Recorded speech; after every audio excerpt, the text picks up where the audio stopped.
Ainda hoje no programa cinematográfico.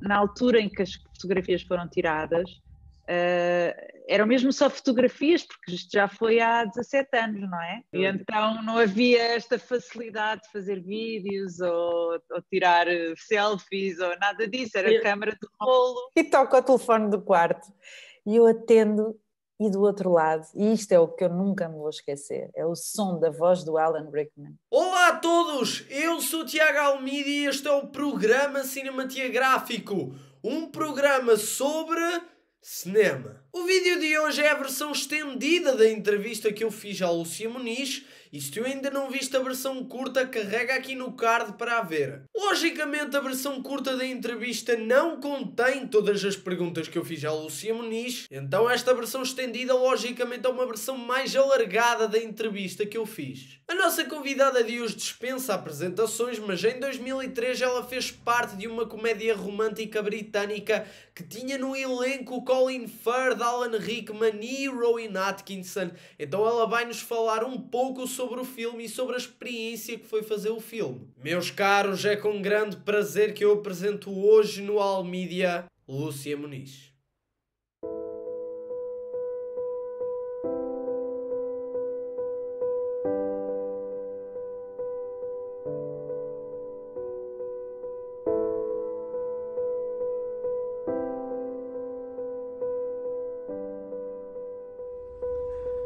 My kids are not for sale.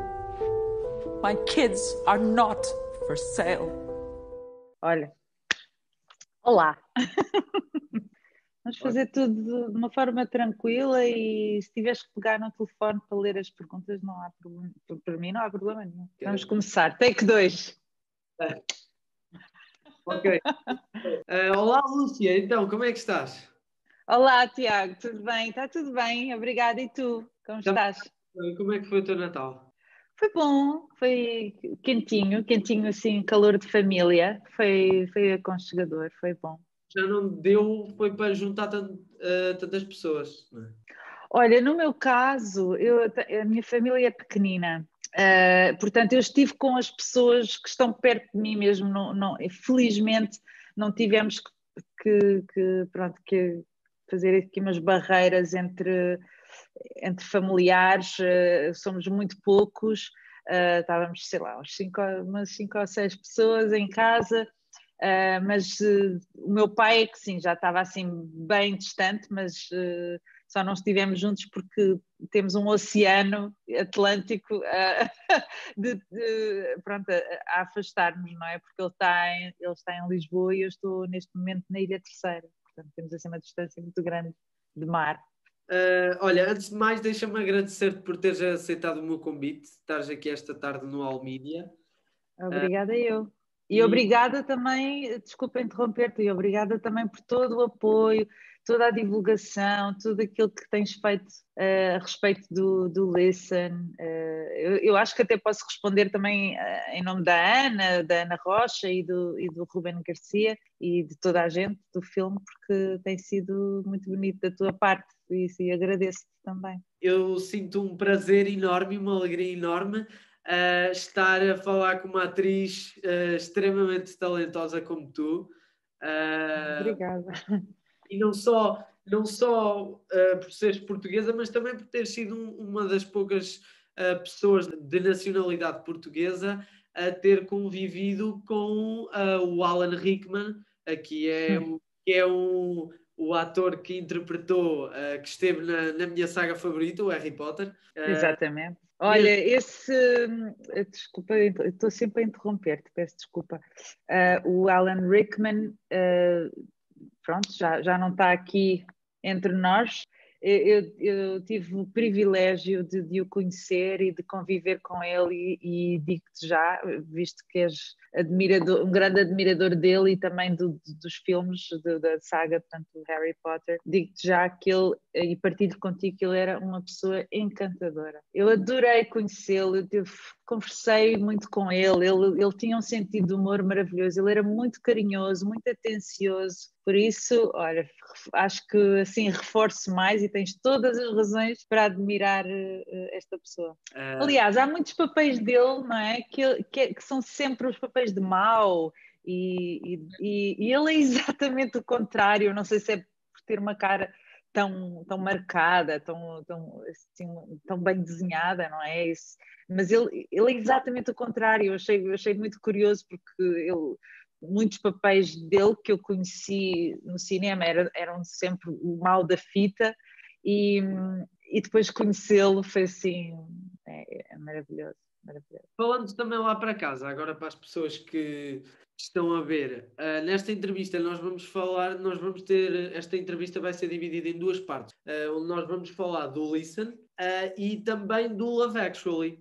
Do Love Actually não vamos falar tanto como ao Listen, porque o Love Actually já não é tão atual. Vamos falar sobre esses filmes, sobre esses dois trabalhos da Lúcia e por isso não saiam daí. Go on the rig. Running. Action. No, Please. no. Please. No, they're my kids. You cannot do this. Please, miss, calm down. I understand. You don't have the right to do this to my family. This is my family. Então vamos falar do Listen.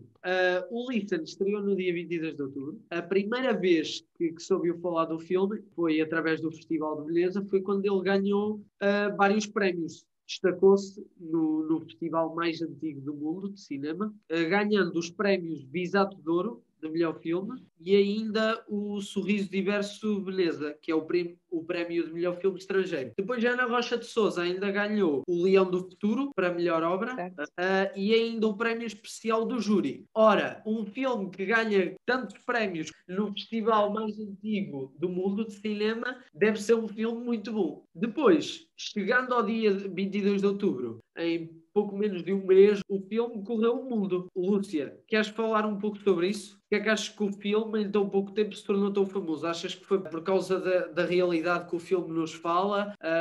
Conta-nos.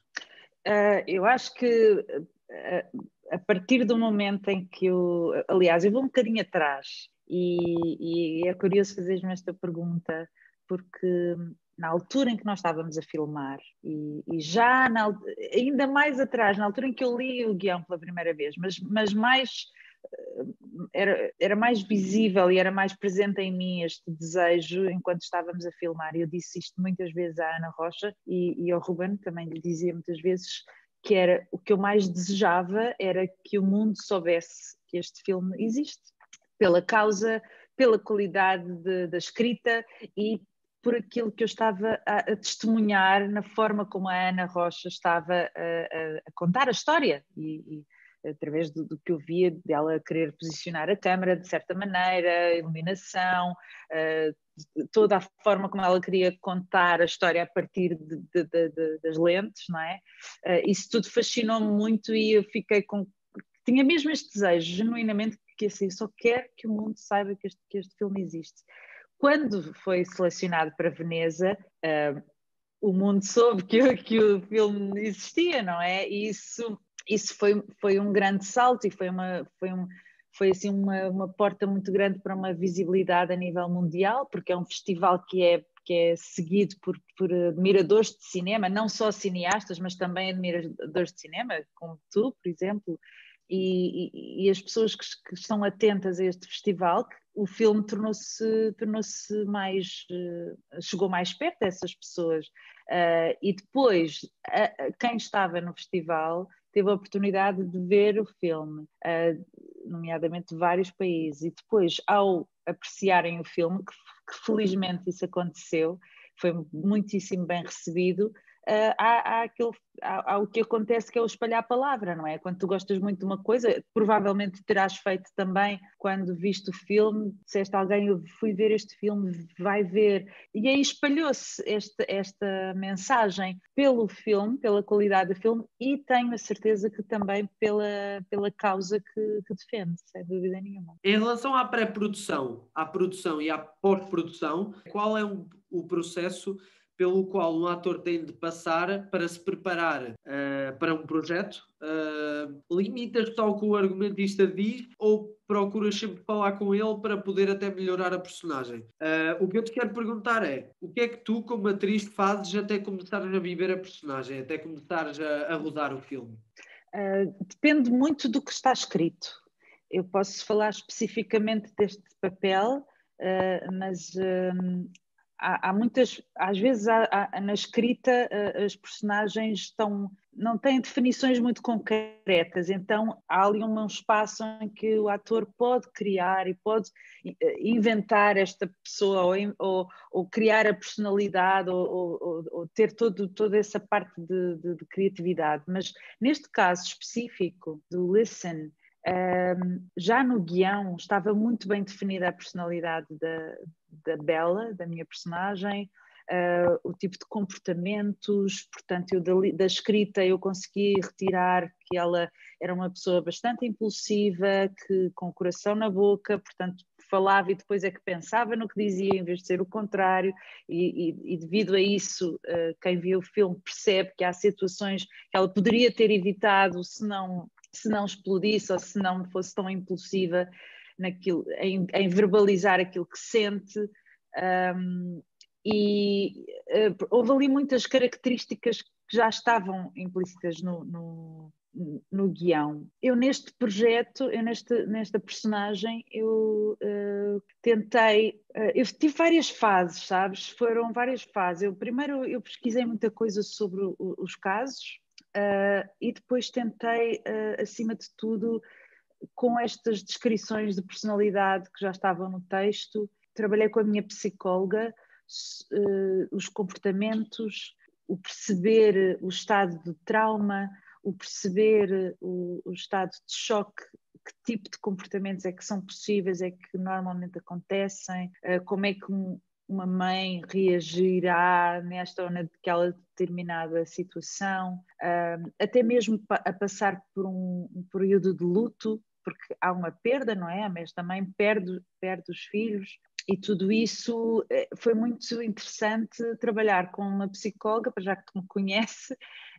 e depois quase como o ter a certeza ou tentar aproximar o mais possível da realidade e que fosse fiel a um comportamento e não ser um comportamento inventado. Eu vou reagir assim, eu vou reagir assado, mas ser uma coisa que seja fiel e coerente com a realidade, porque isto é um tema muito delicado e não dá para inventar coisas. E então foi um trabalho de tentar dar corpo e voz a uma personagem que já estava na escrita, muito bem escrita, porque até a minha psicóloga ela disse, quando leu o guião, disse isto está muito bem escrito, porque é de facto assim que o percurso pode acontecer nesta pessoa, portanto, as fases em que esta pessoa passa, que é o estado de choque, o trauma e o período de luto, e depois foi trabalhar todas estas opções de comportamentos e torná-la real, acima de tudo. Mas há vários processos.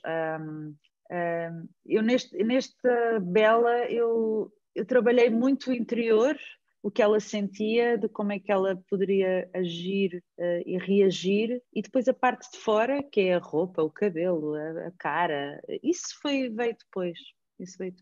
Em todas as profissões, há sempre algumas partes de certos projetos que são sempre mais difíceis do que outras, não é? Então, por isso, qual é que para ti foi a cena mais difícil de gravar? Qual foi a cena mais intensa de rodar? E ainda a cena que te deu mais prazer em fazer? Estás a falar do Listen? No Listen, a mais marcante, desculpa, a mais intensa, sim.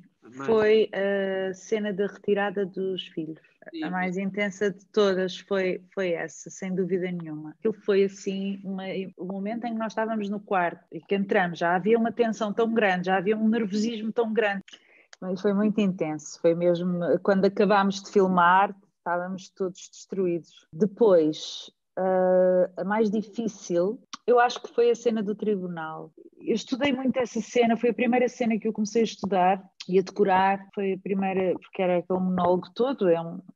Olha, tenho ali o guião, vou-te mostrar. Capaz de achar isto curioso. Olha, aqui está o guião assinado pelo pessoal todo, mas posso-te mostrar aqui a cena do tribunal para tu perceberes a confusão.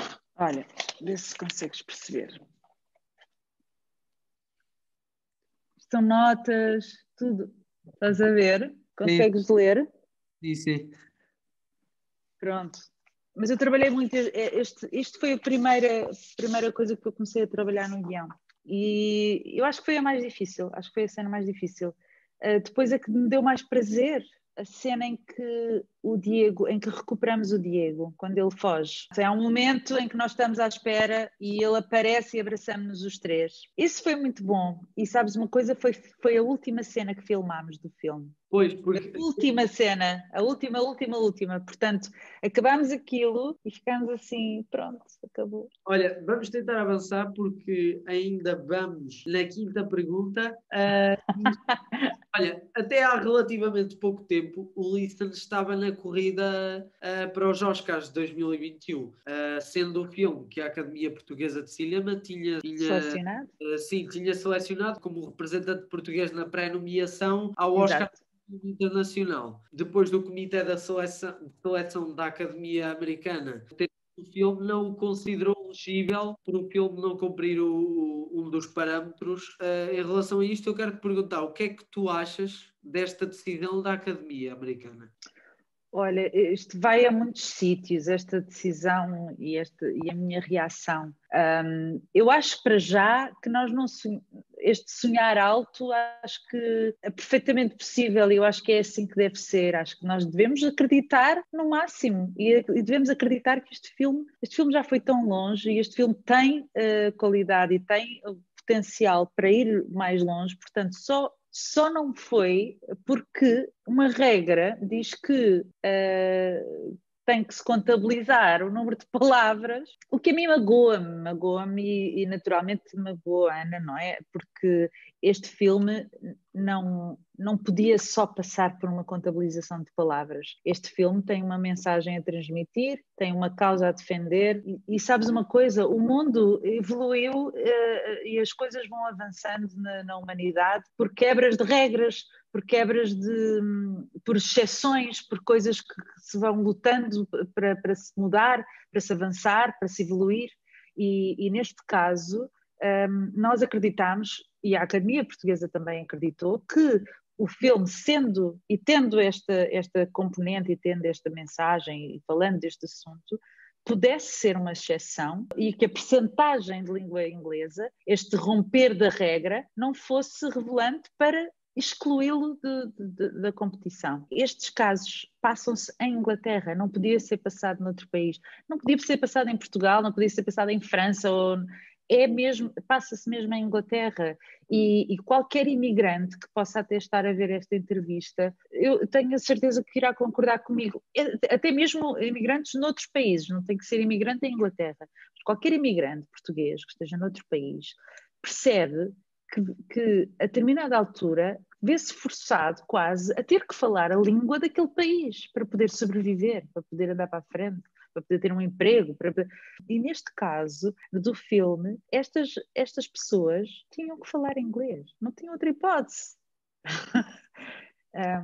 Mas eu acredito que não parou aqui.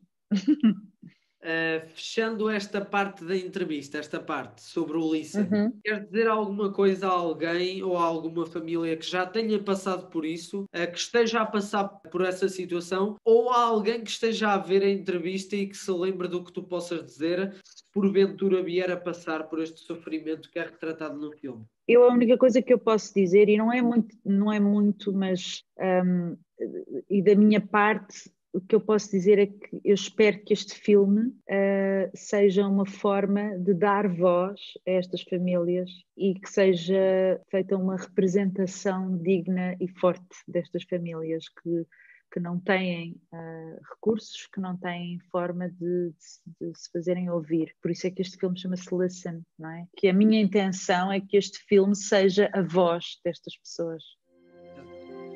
Bonita Aurelia, debo ver aqui para te pedir para casar comigo. Yes, this being my answer.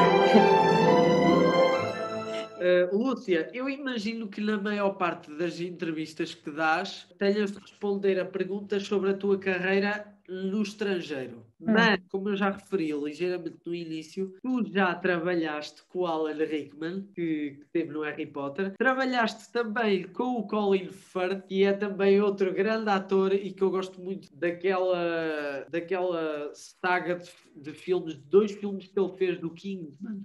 Também Sim, muito... sim. E ele interpretou então o agente Galahad no Kingsman, também fez o King's Speech. Falaste com o Liam Neeson, esteve na lista de Schindler, aquele filme. Podes crer. Trabalhaste com todos eles no mesmo projeto, que foi o Love Actually. Esta é uma parte da tua vida profissional à qual não podemos fechar os olhos, não é? Porque como é que foi nesse ano trabalhar com estas estrelas todas? Conta-nos. Olha, eu nem estava a acreditar bem o que é que me estava a acontecer, não é? E eu acho que só me caiu a ficha no dia em que eu entrei, já estava em Londres, e entrei na sala onde estavam montadas umas mesas, todas assim ligadas umas às outras. Eu vou ver se encontro essa fotografia, que eu acho que há uma fotografia disso, que era para fazermos a primeira leitura do guião.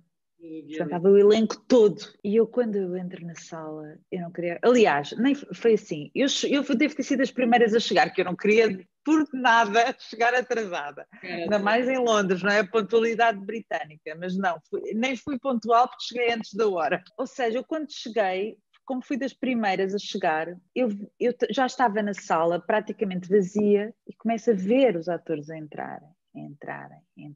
E digo-te, foi uma sensação, eu nem sei descrever, mas aí sim caiu uma ficha assim, não, eu vou trabalhar com estas pessoas. Ai, uau! Depois sentei-me ao lado do Colin Firth e fizemos a leitura juntos, pronto, todos juntos, mas estava o Colin Firth do meu lado esquerdo. Estava do meu lado esquerdo e do meu lado direito acho que estava o Thomas Gangster. O miúdo. Foi assim sei lá, eu nem percebi bem o que é que me estava a acontecer. Depois é que aos poucos fui a perceber da realidade. Não, isto é mesmo real, isto está mesmo a acontecer. O Love Actually não foi só um filmezito que tu fizeste no estrangeiro, não é? Foi além de ser um filme muito bonito, tinha um elenco, não é? Que, como tu já disseste, extraordinário. Então, como é que o Love Actually mudou não só a tua vida profissional, como também a tua vida normal, não é? Olha, é curioso essa pergunta e que giro. Agora, eu nem sei bem como é que é de responder a isto, porque o filme em si, na altura em que o filme saiu, podia ter feito uma mudança muito grande na minha carreira, mas foi numa altura muito, muito importante da minha vida e muito especial da minha vida, que foi na altura em que eu engravidei. E eu tinha mesmo que perceber quais eram as prioridades da minha vida. E a prioridade da minha vida foi ter a minha filha. E isso foi um caminho que eu escolhi.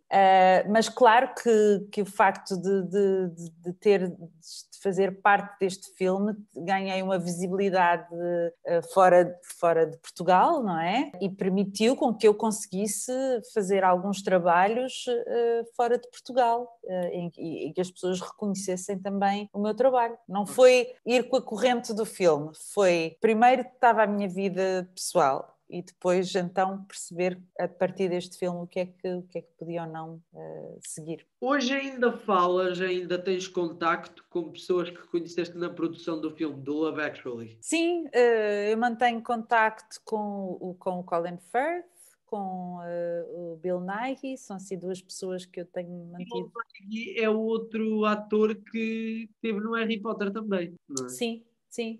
Não em todos, mas esteve no... Sim. Nos 2 últimos, mas também apareceu. Sim. Colin Firth, Bill Nighy e mais quem? E a Emma Thompson também consigo de vez em quando apanhá-la e falamos assim um Feliz Natal, um aniversário, uma coisa assim. Estamos a chegar ao fim, infelizmente. Estava a gostar disto. Eu também, mas podemos marcar outra conversa.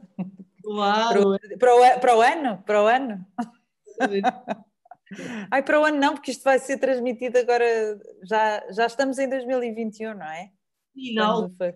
pessoas estão a ver isto, estamos em 2021. Agora é a pergunta que tu começaste a responder no início. Sim, tenho muitas saudades dessa altura.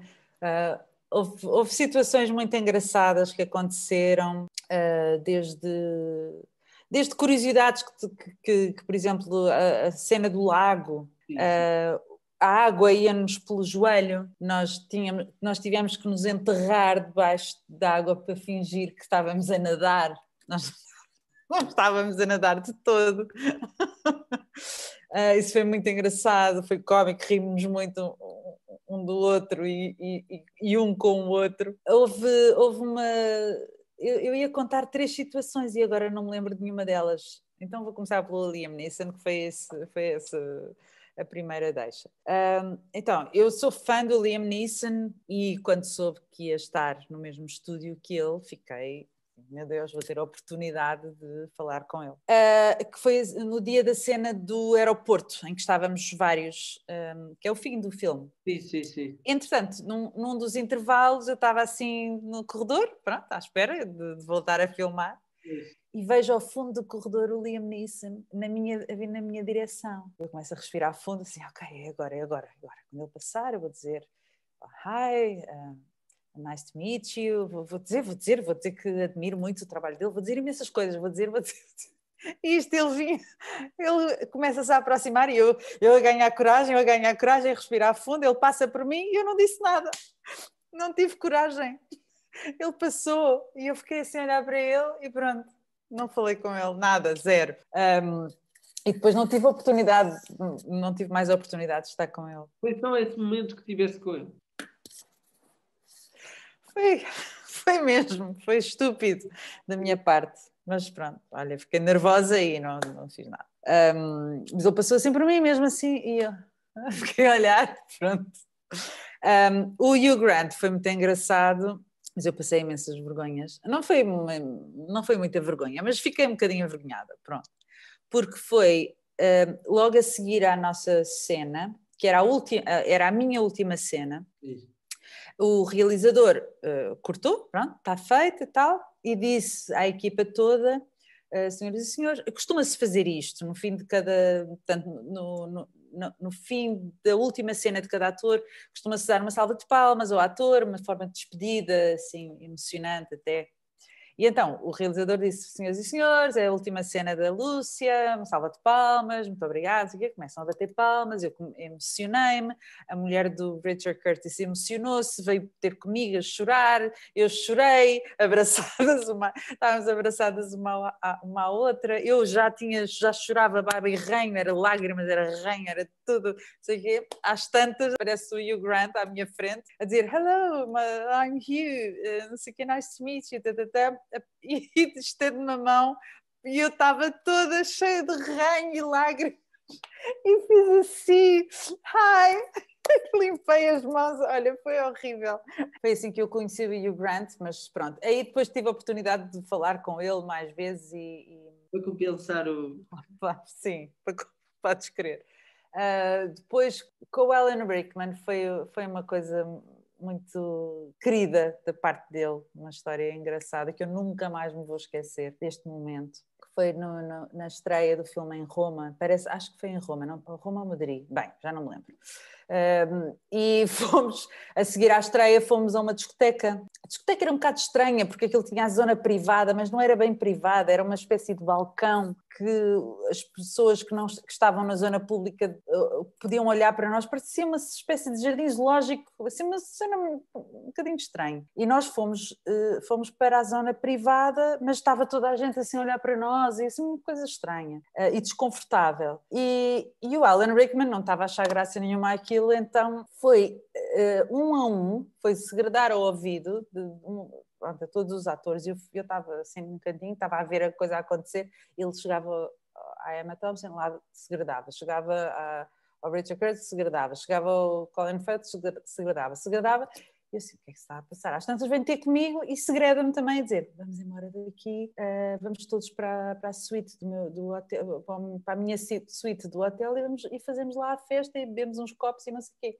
E eu assim, tão querido, ok. E lá saímos e fomos para o hotel. Eu ainda subi ao meu quarto e quando entro no quarto pensei para mim, o Alan Rickman foi só simpático, porque eu não vou fazer falta nenhuma ali na festa, eu vou mas é dormir. Ele só foi um querido, porque pronto, não ia excluir-me ali do grupo, então também me convidou para ir para a festa, mas eu vou mas é ficar no meu quarto e pronto. E eu já estava a vestir o pijama e toco o telefone do quarto e eu atendo e do outro lado, e isto é o que eu nunca me vou esquecer, é o som da voz do Alan Rickman, do outro lado do telefone a dizer-me assim, Miss Moniz, we're all waiting for you.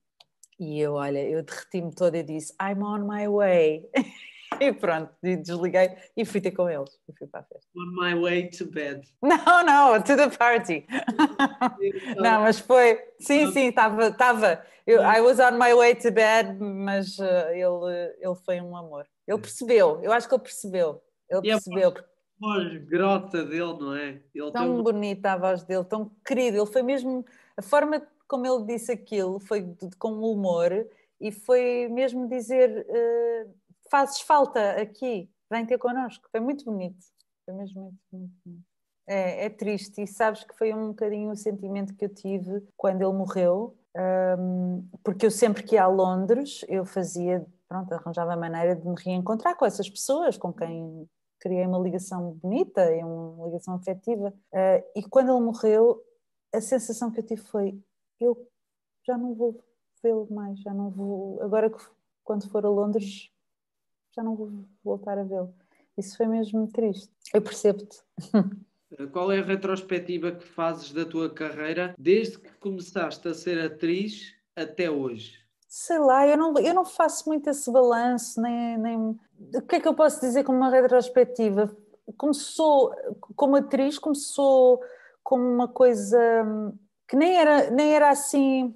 Como é que eu ia te explicar? Eu comecei a representar porque cantava e então cantei num teatro que depois também representei porque estava a cantar, mas depois gostei do que estava a fazer e então comecei a procurar mais trabalhos ou oportunidades como atriz, e depois isto foi evoluindo e eu comecei a levar ainda mais a sério e a querer tornar-me melhor mas não é muito... É consciente, mas ao mesmo tempo não é... Eu não sei mesmo fazer assim uma retrospectiva concreta da minha carreira. Se pudesses voltar atrás no tempo, com a jovem Lúcia, de há muitos anos atrás, o que é que lhe dirias? Olha, eu dizia-lhe para ela acabar o curso de design. Porque eu não acabei o meu curso de design. Porque na altura achei que não tinha disponibilidade, que não ia conseguir conciliar as duas coisas, então desisti do meu curso de design e pronto, e segui este caminho. Por isso eu diria isso à jovem Lúcia assim, olha, acaba o curso que vais conseguir conciliar. Eu tenho pena de não ter acabado o curso, eu tenho mesmo pena de não ter acabado o curso. Foi um entusiasmo, às vezes há uma altura da nossa juventude que nós achamos que temos que agarrar um momento agora e tem que ser naquele dia, que não podemos, tem que ser ali e que mais nada vale, e então pronto, e foi isso que eu fiz. Sim. Qual é a receita para uma carreira tão boa como a tua? Eu acho que às vezes há uma frase, eu agora não me consigo lembrar de quem escreveu, mas é um alemão que diz a definição de sorte. E a sorte é quando a preparação encontra a oportunidade. E eu acho que nós, estando preparados e trabalhando e estudando e ver muita coisa e ganhamos aqui uma bagagem de preparação para quando a oportunidade aparecer, nós estamos prontos para agarrá-la. Qual é a retrospectiva que fazes do ano de 2020 para a tua vida e para o cinema? Olha, este ano foi mesmo muito complicado, não é? Para toda a gente, no mundo. A nível pessoal foi um ano difícil para mim, até mesmo a nível de perdas, tive perdas muito significativas na minha vida, e isso marcou-me muito este ano. A nível de profissão, não só eu, mas muitos colegas passaram e estão a passar por uma situação complicada. Em relação ao cinema, num ponto muito pessoal, foi um ano em que o cinema português teve o seu destaque, talvez por não haver tanta coisa de fora a estrear, houve mais espaço para o cinema português, houve mais visibilidade para o cinema português. Mas também foi mau porque a pandemia não deixou ou fez com que as pessoas tivessem medo de ir ao cinema, então não teve tantos espectadores como normalmente já se conseguiu. Sei lá, não sei. Eu nunca sei responder essas coisas porque não... Última pergunta. Lúcia, o que é que dizem os teus olhos? Não, estou a brincar. Eu quis... Tiveste muita graça agora. Os autores desta pergunta estão reservados ao Daniel Oliveira. Exato. Eu quis fazer esta piada aqui para terminar, porque sim, chegámos ao final, infelizmente. Olha, gostei muito de estar aqui à conversa contigo. Foi uma tarde bem passada. Foi, adorei também. Obrigada, Tiago. Obrigada. Obrigado eu por aceitares o meu convite. Dirigindo-me lá para casa. Sigam aí as redes sociais do Almídia, está tudo aqui na descrição. Não se esqueçam, obrigado por teres aceitado o convite. E é isto. Vejo-vos a todos no próximo sábado com muito mais conteúdo sobre a sétima arte e muitas mais novidades. Tchau. I will crawl my way into the sea, naked to